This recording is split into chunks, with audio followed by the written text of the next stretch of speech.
Welcome to BME 209-219, week 2 of the Nanoparticle Toxicity Lab. Last week you made gold and silver nanoparticles. You also made gold and silver solutions to try to get to a sense of whether gold or silver are toxic, either in their ion form or in their nanoparticulate form.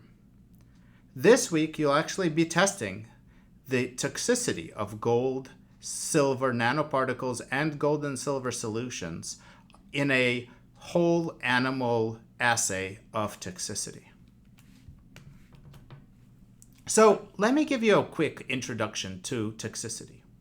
Broadly defined toxicity is the degree to which a certain substance, this could be a material, a small molecule, a drug, pretty much anything, can harm humans or animals.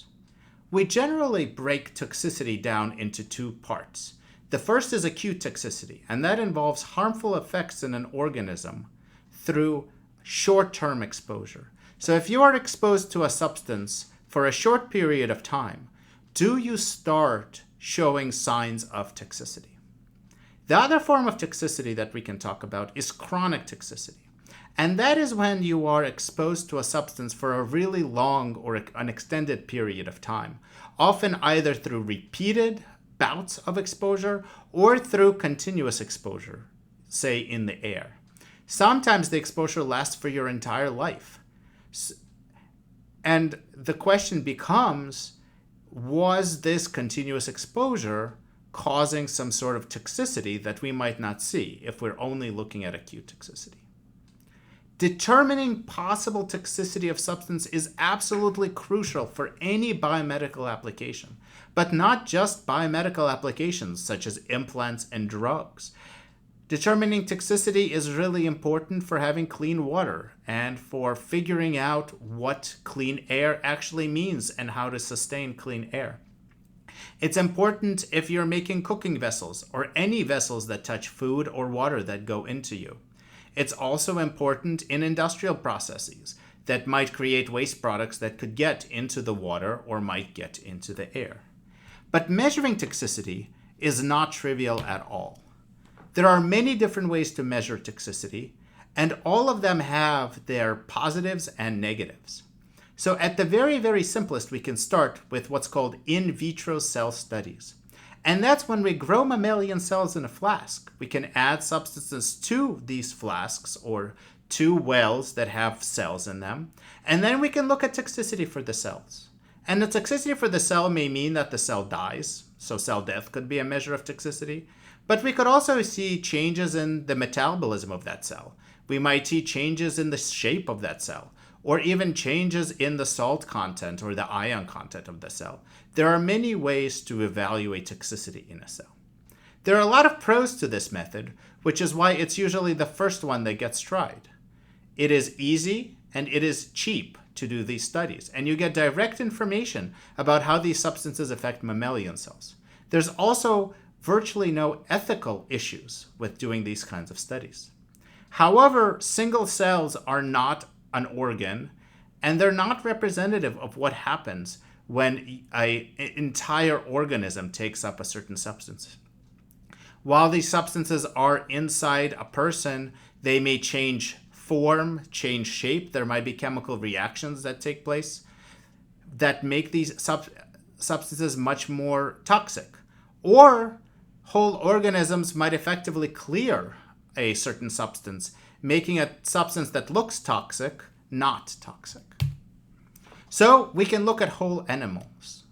We can take animals, whether these are mice, rats, guinea pigs, or pigs, or cows, or dogs, or cats, or any other animal, give them substances, usually the same way that a human would take it in, and then look for signs of toxicity. One sign of toxicity might be weight loss. Are they losing weight compared to a control group? Are they losing their hair? Do they look fatigued or less energetic? Are they looking dehydrated? Or we can actually do necropsies on these animals and look at whether their organs have regenerated or whether their organs look different under a microscope. These studies are relatively inexpensive and relatively fast. Now, the more relevant an organism like a pig, the more expensive and slower the study gets. But the major pro of this system is you get direct information about how a substance affects an entire organism. But there are some major cons to doing these kinds of animal studies. First of all, there are ethical considerations to consider when you're testing on animals. Different people have different opinions on what is acceptable and not acceptable to test on animals. Moreover, animals are not humans, and there are numerous examples of substances like chocolate that are toxic to other animals but not toxic to humans, and substances like poison ivy that are toxic to humans but not toxic to other animals. Finally, oftentimes it's hard to understand how a toxic effect will scale with size. Mice are not just smaller than us, they also have very different metabolisms. So the much faster metabolism of a mouse might metabolize a substance much faster than us. How would that influence the toxicity of a substance? It's really hard to predict.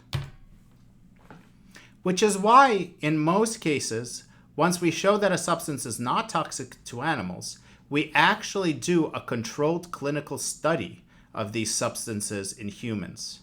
These trials are called phase 1, and we actually give a substance to a human and look for signs of toxicity. These signs of toxicity might be something like weight loss. Or with a human, you can actually ask them directly, are you feeling different? Are you experiencing any side effects? The pros is these are really good predictors of acute toxicity, and these humans are monitored very closely for any sign of toxicity in them. But there are some cons. These trials are incredibly expensive, and there are some major ethical considerations. By and large, the people that do these trials do them because they're getting paid. So you're essentially taking advantage of the impoverished in order to learn whether a substance is toxic or not. Finally, most of these studies are done to evaluate acute toxicity. There's virtually no controlled human trials for chronic toxicity. They simply take too long and are simply far too expensive. The last way of measuring toxicity is to do environmental studies. You can actually look at a human population that's exposed to a substance and try to compare them to a similar population that's an unexposed control group. So maybe one town has substance X in their water, whereas the next town over doesn't have substance X in their water. And you can look at whether the first town has a higher incidence of a certain disease like cancer or other unexplained deaths or illnesses. The major benefits to this are that they're directly relevant to human health, and they can expose chronic toxicity. Many of the pivotal studies that showed the link between smoking and lung cancer were these kinds of studies. Unfortunately, there are also some cons. It's often hard to define a control population. You don't know whether the control population is exactly the same except for that substance or has other differences. A major example is if you wanted to test whether wearing sunscreen reduced the chance of skin cancer. If you just look at people who don't wear sunscreen, they might not get skin cancer because those are the people that don't go outside and just stay in their basements. And you might get a false result. So there's lots of environmental variables to consider, and these studies get very complicated to identify those kinds of extraneous variables. So every toxicity study is accompanied by limitations. That's the bottom line. The limitations might be in the scope of the study. It might be in the time period over which the study looks. It might be in the cost of the study. It might be in its relevance to human health. The best we can do is weigh the pros and cons of each study and make rational conclusions from the entire body of work. Oftentimes it takes numerous studies on many levels to convince policymakers that a substance is actually toxic. So in this lab, we'll be looking at brine shrimp. And let me tell you why. Brine shrimp are a great way to quickly test the toxicity of substances on a whole organism. They're small, relatively inexpensive. The toxins can be incubated with the shrimp for hours or even weeks if you want to try to look at chronic toxicity. And the shrimp move in response to light, so you have an easy readout. Moving shrimp are presumed to be alive. Shrimp that are not moving are assumed to be sick or dead. Let me show you an example of what your data should look like in the end. This is a single well of a 24-well plate. In it, I have some live shrimp, but I also have some shrimp eggs, which here are shown with a red arrow, but they are circular in shape.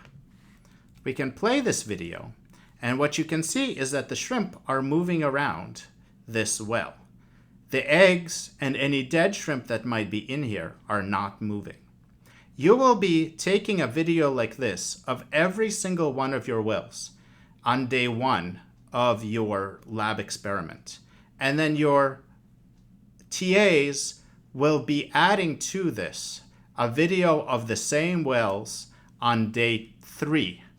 So 2 days after you first set this up. I have a couple of pieces of advice for you. First, make sure that your camera is focused on the shrimp. Sometimes there might be a speck or something in the background, and your phone is going to autofocus on that speck. So take a look at it and make sure that it's actually focusing on the shrimp so you can count and watch the shrimp move around. Second, when you add shrimp to the plate, try to avoid shrimp eggs. As you can see here, it is possible to distinguish shrimp from shrimp eggs, but they're just an extraneous factor there that might make it more difficult to count the shrimp later on. 20 to 30 shrimp per well is a pretty good number. If you get below 10, you start to have issues with sample sizing. If you get above 40, you start to have issues with counting all the shrimp because they're just moving around and there's too many of them. So shoot for about 20 to 30 shrimp per well. As you take these videos, try different lighting or background conditions. Make sure you can really see the shrimp move around so that later on you can go frame by frame and count the shrimp in your video. I recommend taking the video for at least 5 to 10 seconds on each well before moving on to the next well. This way you have a nice continuous period of time over which you can actually analyze how many living shrimp you have in your sample. Finally, when you move to the next well, I recommend you keep the phone where it is and move the plate under it. This will allow you to keep the positioning, the background lighting, the same as you move from one sample to the next, so that you can more easily take good videos of your shrimp. I wish you luck in figuring out the toxicity of these gold nanoparticles on shrimp and silver particles as well.